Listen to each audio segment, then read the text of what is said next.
സിപിഐഎമ്മിന്റെ കേന്ദ്ര നേതാക്കൾ, പ്രത്യേകിച്ച് പാർട്ടി ജനറൽ സെക്രട്ടറിയെയും ഐസിയെയും മറ്റ് സഖാക്കളെയും ഒക്കെ പി കെ ശ്രീമതി ടീച്ചറെയും ഒക്കെ കണ്ട് ഞങ്ങൾ സംസാരിച്ചു.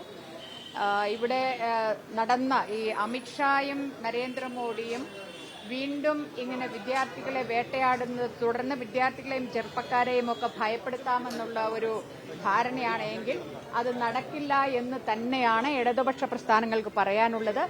പ്ലെയിൻ ക്ലോത്തിൽ മഫ്തിയിൽ വന്ന് ഒരു പാർട്ടി ഓഫീസിലേക്ക് കടന്നു കയറി, കേന്ദ്ര കമ്മിറ്റി ഓഫീസാണ് ഇത്, കമ്മ്യൂണിസ്റ്റ് പാർട്ടി ഓഫ് ഇന്ത്യ മാർക്സിസ്റ്റിന്റെ കേന്ദ്ര കമ്മിറ്റി ഓഫീസിലേക്ക് കടന്നു കയറി അറസ്റ്റ് ചെയ്യാൻ വന്നതാണെന്ന് പറയുക. യാതൊരു വിധത്തിലുള്ള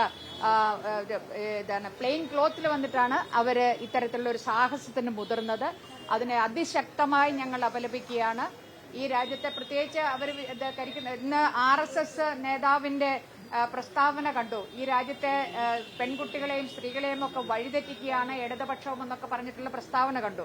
അപ്പോൾ ഒരുപക്ഷെ ആ രീതിയിൽ വഴിതെറ്റിപ്പോയ ഒരു പെൺകുട്ടിയാണ് ഐഷി ഘോഷ് എന്ന് ധരിച്ചാവാൻ വന്നിട്ടുള്ളത്. ഐഷി ഘോഷ് ഈ രാജ്യത്തെ തന്നെ വിദ്യാർത്ഥി പ്രസ്ഥാനത്തിന്റെ സമുന്നതയായ ഒരു നേതാവാണ്.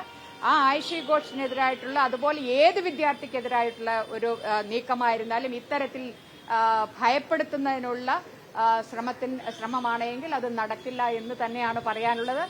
പലപ്പോഴും വിദ്യാർത്ഥികൾ JNUവിലെയും പ്രത്യേകിച്ച് JNUവിലെ വിദ്യാർത്ഥികളെ, പെൺകുട്ടികളെ, അവരുടെ ഒന്നെങ്കിൽ അവരുടെ സെമസ്റ്റർ എക്സാം അടുക്കുമ്പോൾ പെട്ടെന്ന് ഒരു 5 വർഷം മുന്നേ പഴക്കമുള്ള, അല്ലെങ്കിൽ ഒരു 8 വർഷം മുന്നേ പഴക്കമുള്ള, അല്ലെങ്കിൽ ചെടിച്ചട്ടി മോഷ്ടിച്ചു എന്ന് പറഞ്ഞു പോലും വന്ന് അവരെ പോലീസ് സ്റ്റേഷനിലെ ഒരാഴ്ചക്കാലം പോയി അവർക്ക് ഓരോ ദിവസവും രാവിലെ പോയി വൈകുന്നേരം വരെ ഇരിക്കേണ്ട സ്ഥിതി ഉണ്ടായിട്ടുണ്ട്. ആ രീതിയിൽ ഇവരുടെ വിദ്യാഭ്യാസത്തെയും ഇവരുടെ ജീവിതത്തെയും ഒക്കെ തകർക്കാനാണ് ഫാസിസ്റ്റ് നരേന്ദ്രമോദി ഭരണകൂടം അമിത്ഷായെ കൂടി ചേർന്നുകൊണ്ട് ശ്രമിക്കുന്നതെങ്കിൽ അതിനെ അതിശക്തമായി അപലപിക്കുന്നു. അതിനെ ചെറുക്കുമെന്ന് തന്നെയാണ് പറയാനുള്ളത്.